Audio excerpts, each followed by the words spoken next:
But now let's take a look at the food delivery and quick commerce space, where ICICI Securities has released a note strengthening their bullish call on both Zomato and Swiggy. Mahima is here with more details on the same. Right. So, interesting note out there, and both of these stocks are buzzing on the back of that.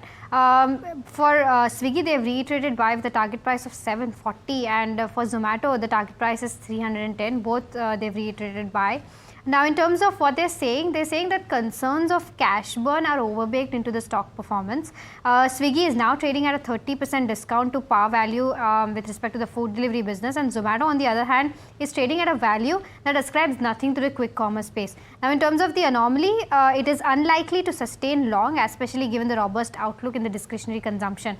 For food delivery, they are saying that food delivery is being ignored in the panic of the overall quick commerce space. They do not think that there is a reason to be worried about structural growth drivers in the food delivery space, and they believe that the income tax cut are likely to trigger strong consumption growth, and this sector could be the key beneficiary of the consumption boost from for FY26 onwards. In terms of quick commerce, the item level discounting is past the peak level seen between November 24 to January 25 is what the note is saying, and that is what the channel checks also suggest. And they are saying that the noticeable pullback in performance marketing spends will also kind of going forward improve the EBITDA levels. And valuation lastly for quick commerce business is compelling right now for investors as per ICICI Securities. So this is the overall view on the entire space as well as on Swiggy and Zomato.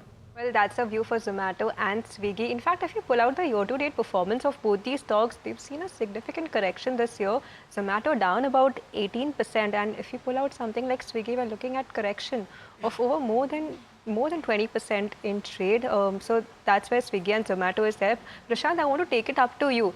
Do you think that correction that we've seen in these two counters over this year, are the concerns overbaked, is what the street is expecting, or are you constructive of the space?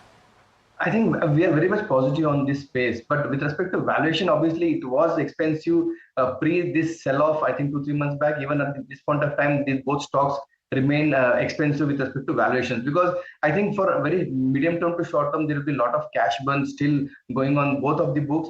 But with respect to the industry growth, which is growing at almost 40 to 50% month on month, quarter on quarter, that will bring a lot of volume growth, lot of habitual impact in terms of a lot of new customers joining this sector, this stock. I think that would be the only one reason why one should remain very positive in this sector as a long-term investor. There may be some kind of volatility with respect to earnings, because a lot of cash burn will be in terms of high competition, and there are 2-3 new inherents which are coming into this sector, like even Jio is trying to do something in quick commerce. Even Amazon is doing something in the quick commerce. So I think those things will only disturb or in the current players like Swiggy and Zomato, but obviously they are already established, 90 plus market share they have. So as a long-term investor, buy more on dips, very positive on the sector.